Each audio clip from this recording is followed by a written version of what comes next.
Привет, друзья! Сегодня в Германии целая серия новостей, которые могут повлиять на политиков, бизнесе и миллионы обычных жителей. Почему в стране все еще не удается развивать крупные системы хранения энергии и разрыв с другими странами продолжает увеличиваться? Зачем экономисты предлагают изменить правила выхода на пенсию для госслужащих и что это значит для социальной справедливости? Я также расскажу, как миллиарды не доходят до бюджета из-за сокращения налоговых проверок, почему состояние дорог и железных путей вызывает беспокойство и чем объясняется одна из самых низких долей собственников жилья в Европе. А еще, какие изменения ждут работающих пенсионеров в налоговых льготах уже в ближайшие годы. Оставайтесь до конца, чтобы узнать детали и последствия каждого решения. Подписывайтесь прямо сейчас и начну с инициативы, которая уже вызвала активное обсуждение в Берлине. После почти 100 дней у власти черно-красная коалиция сталкивается с растущим числом нерешенных вопросов, политических стройплощадок, требующих внимания. Вот хронология ключевых моментов и проблем. С 6 мая избрание канцлера Фридриха Мерца не получилось в первый раз, он не набрал нужного большинства, однако был избран во втором туре.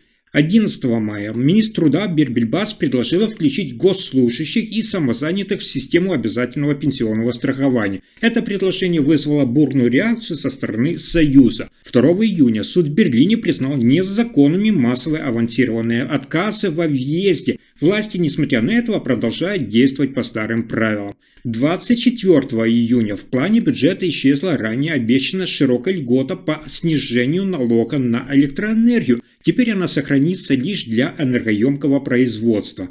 Также появились сообщения, что уровень доверия к правительству снижается. Таким образом, несмотря на обещания политического разворота и желание показать себя с лучшей стороны, коалиция до сих пор не справилась с многими ключевыми задачами. Но дальше новости в энергетике. Сможет ли канцлер Фридрих Мерц справиться с кризисом? Германия планирует к 2030 году получать 85% электроэнергии из возобновляемых источников. Для этого нужны не только новые линии электропередач, но и крупные системы хранения энергии. Их развитие в стране идет медленно, в то время как в Австралии недавно ввели в эксплуатацию мощный аккумулятор, который к концу года достигнет мощности 850 мегаватт и емкости 1680 мегаватт в час, чего достаточно, чтобы обеспечить почти, внимание, 1 миллион домов электричеством на полчаса. В Германии подобные проекты редки, здесь в основном устанавливают небольшие домашние накопители, предназначенные для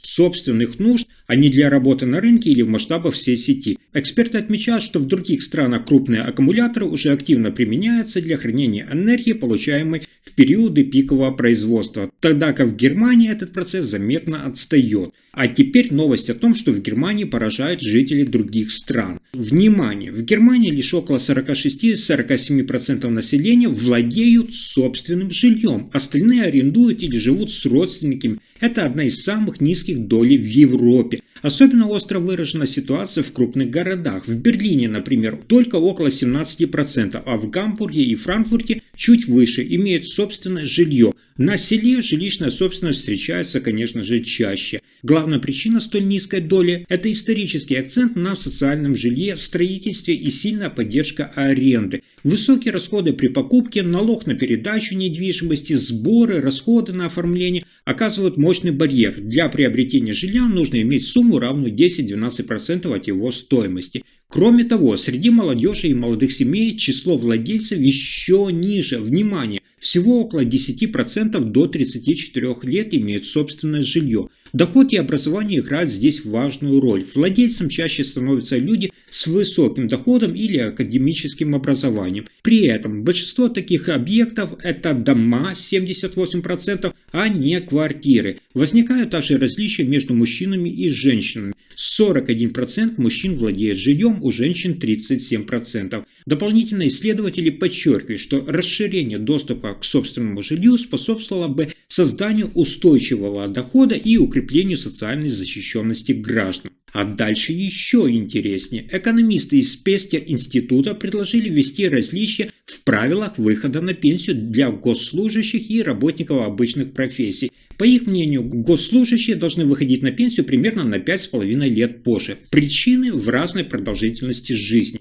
По данным исследования, мужчины-госслужащие после достижения 65 лет живут в среднем около 21,5 года, тогда как рабочие примерно 15,9 года. Таким образом, пенсионеры из числа госслужащих получают пенсию значительно дольше, что, по мнению исследователей, создает систему несправедливости. Вместо того, чтобы увеличивать продолжительность рабочей жизни только для госслужащих, ученые предлагают другой подход – повысить пенсии для малоимущих и при умеренности в выплатах для тех, кто зарабатывает больше. Такой механизм позволил бы сохранить социальную справедливость без удлинения трудового стажа.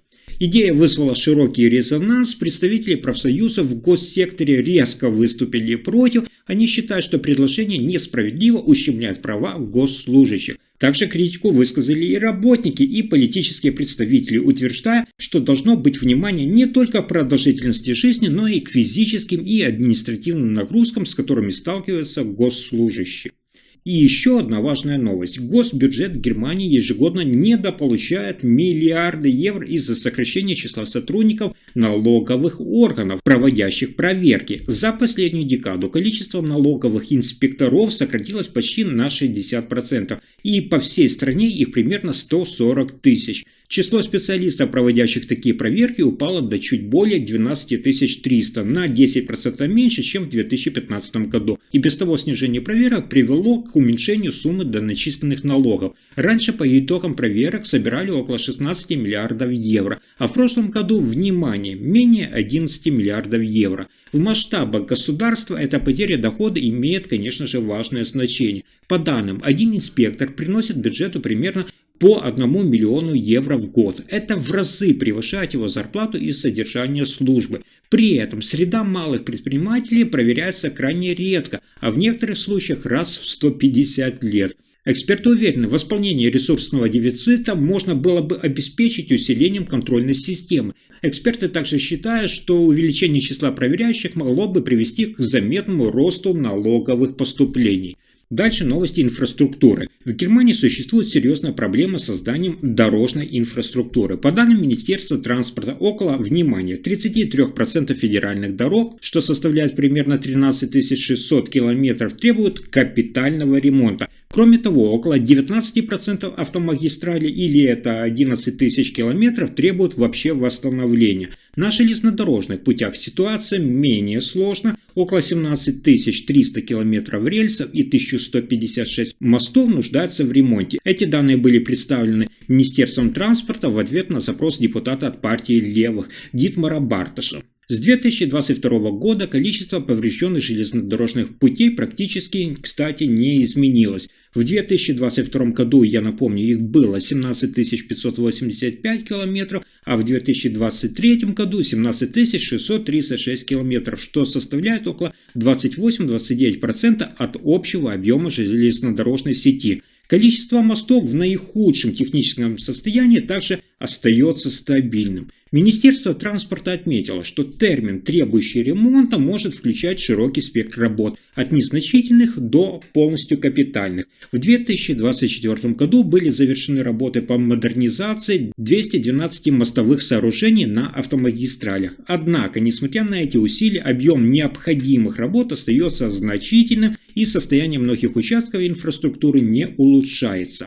А теперь новость для пенсионеров. С 64-летнего возраста работающие граждане, предприниматели и пенсионеры, продолжающие трудовую деятельность, получают особый налоговый вычет. Это пособие по возрасту. Он служит той компенсацией за то, что доходы от работы облагаются полнее, чем пенсии и аналогичные выплаты. Размер самого вычета зависит от года, в котором человеку исполнилось 64 года. Например, для тех, кто отпраздновал его в 2023 году, ставка составляет 14%, но не более 665 евро. Если же 64-й день рождения пришелся на 2024 год, вычет снизится до 13,6%. Максимум 646 евро. Для тех, кто отмечает этот рубеж позже, процент и сумма постепенно будут сокращаться, и, внимание, к 2058 году вычет вообще исчезнет.